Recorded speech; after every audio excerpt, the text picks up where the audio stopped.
So I'm part of Submission Technology, which is a market research company based here in the UK, and we run lots of different cashback sites, testing sites, so we have a very, very wide and varied user base. So originally we set up completely in-house, and our customer service facility was email-based in-house, and we realised quite quickly that we needed a little bit more help.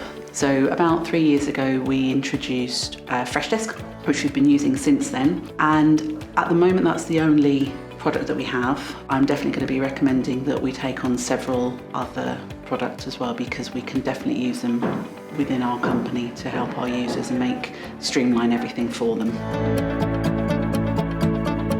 One of my favourite features that we have within Freshdesk is the ability to assign tickets and be able to assign tickets based on a skill base. So where we're growing as a company, we have lots of lovely new members of staff, so I'm able to specifically send them tickets that I know they can handle, and as their skill level increases, I can increase the complexity of the tickets that they're receiving. It's a much better onboarding process for our new staff.